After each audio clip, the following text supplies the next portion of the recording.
Hello and welcome to the roundup of the first series of A Blind Date with Knowledge. I've been your host, Laura Brady.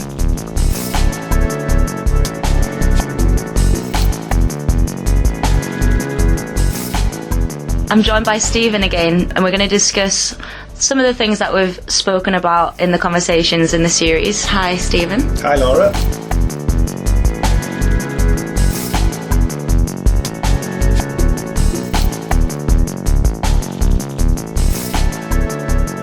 So, just off the top of your head, what's your initial review of how this went?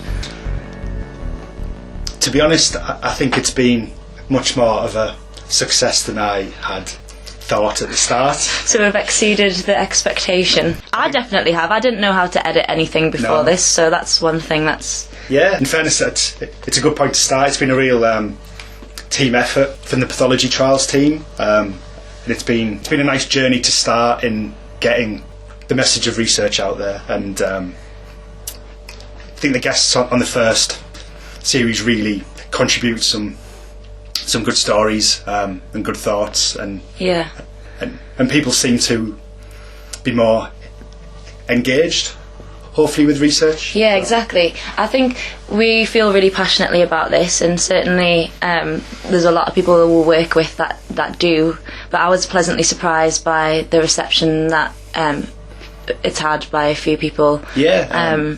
Like you said. The feedback just from Twitter accounts, my friends have been texting just to say they've learned so much about research, and it's just nice to... Yeah, I think we discussed it in the first podcast of trying to widen the reach, and to get more people involved. It's really nice to be able to share it. The feedback I know from your side has been really good too. Plenty of text messages and in Instagram posts. Yeah, and everything, so it's been really good.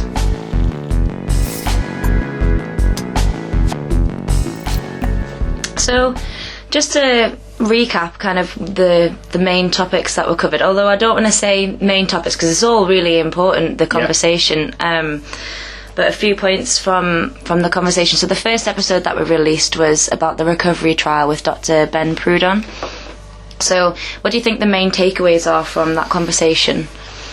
The main takeaway from me, I mean, people can obviously listen to it and I'll take different things from it, but for me it was Ben's passion for being in the Northeast, and he made it really clear to me anyway that the Northeast can be a place to do research, and it is doing research, and you don't have to be in London or Oxford. Exactly, it's already Cambridge. Ongoing for... Yeah, and he makes a really good point. If you look at the league tables for COVID trials, the Northeast and the North in general it's really pulled its weight, or it's certainly punched above its weight, and it was just great to get that message out to so many people.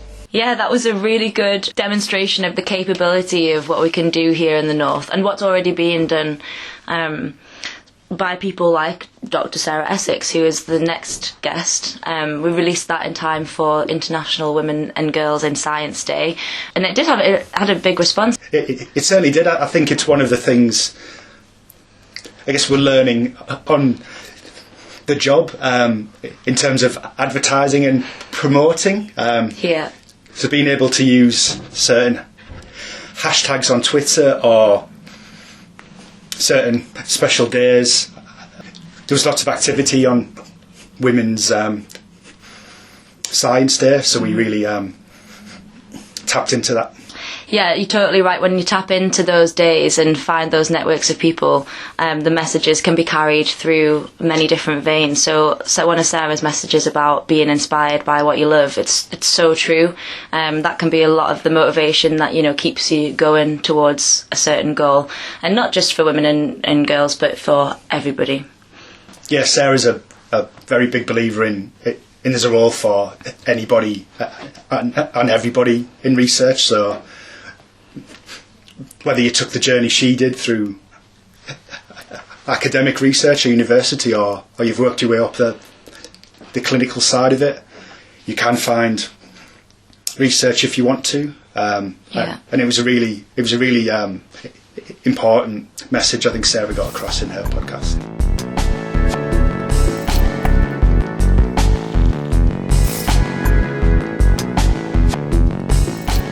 the next one we released was Dr. David Chadwick. Yes. What did you think of the conversation with him? I found it really interesting. It was really nice that he touched on the COVID trials a little bit, which kind of tied into Ben's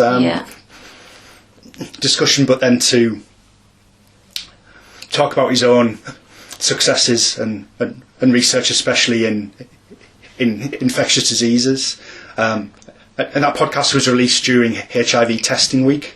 Topical advertising, and he's been at the forefront of testing for HIV in the Northeast. That was a very apt way to release it, I think. Yeah, for me, one thing, like, I know you'd told me a little bit about what he'd done before I spoke to him, but one of the biggest things that I think he demonstrated in that conversation was that system focused effort, if it's in the right vein, can really have quite a mighty impact. So, for example, when he's saying the system that they designed wasn't quite right for a hospital, but it didn't stop them from, putting it to work in a GP practice, and that, probably is the underlying motivation to help people that drove that. But that was really important for me to remember. It's about being adaptable in what you learn and being receptive to what is needed. Totally, because he did mention that it's not always your idea which turns out to be the idea, but if you've started the process off, and to me, increasing HIV testing in GPs makes perfect sense, because you're presenting there first. So the work he's done, I mean, he's won plenty of awards for his work, and it was just nice to get his message and his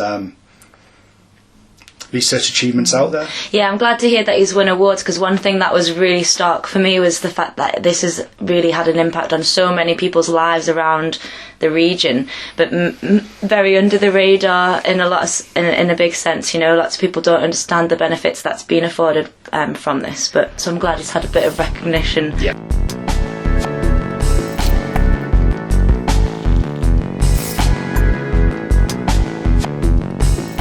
So the next guest would be David Austin. Yes. Talking about his vision for the future, which is very exciting. Yeah, discussing before this little roundup, it was the thing that we both took from it, Laura, I think, wasn't it? The vision and the way that he's bringing different organisations and areas together in his academic centre. Yeah. And it's that. It was kind of a theme throughout the whole of the first series, is that the foundations of being laid for research, and it's kind of where we take it now. Yeah. And so that was a really fascinating discussion about the roles of different teams and teamwork, and finding that passion in research where you need to find it. Yeah, and this network that he's orchestrating here, that the people you're pulling together, it's that other theme of collaboration that kind of crops up everywhere. Absolutely. In every discussion. And he has also suggested or put me in contact with a couple of other people who are involved in sort of creating these networks and building up that platform, so that can be exciting. Should we reveal that there is going to be Series 2? Series 2, Blind Date with Knowledge. If you didn't have enough already, you certainly will. Yeah. At the end of Series 2.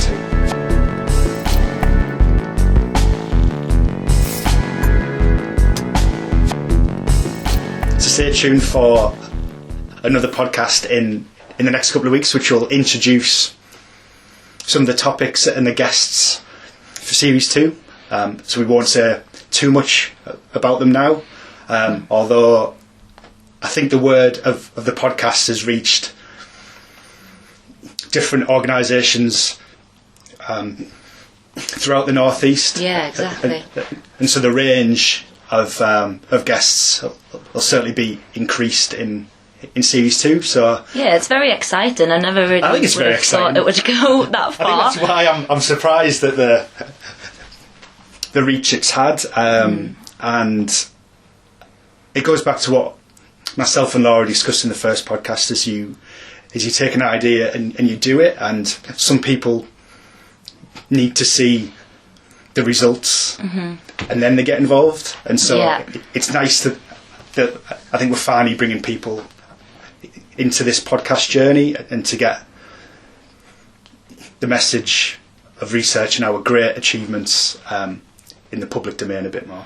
Yeah, I think one thing that was really obvious for me when people have been contacting about being involved and is that it does provide a platform for people who are very busy and all tied up in what they do. It provides a platform for them to kind of express things that are important to them about their work. Absolutely. And that's a great point. It's been really positive seeing what people want to say and that people have things to say, but maybe it's just they've not had the time or the opportunity to say that yet. So it's really, for me, like one reason that motivates me to carry on doing season 2, even though maybe I'm not going to be a podcaster for life, is to provide that platform and give that opportunity for people. Yeah, and I think it's evidence that there is a need for platforms like this. We're just I guess proud of taking the reins of this, but the more people who get involved and express an interest and provide feedback is great. It's very new to us. So if people have opinions or ideas or suggestions, then please do get in touch with us. Yeah, exactly. Send them our way. So thanks for listening to Series 1. If you'd like to share, comment or leave feedback, that you can do that on the YouTube channel or the SoundCloud platform, and also look out for us on other socials. Yeah. Thanks for listening, guys. We will return. Bye, and see you in Series 2. Just to keep everybody entertained before the next series of A Blind Date with Knowledge, it's everybody's favourite part of the podcast. It's the bloopers.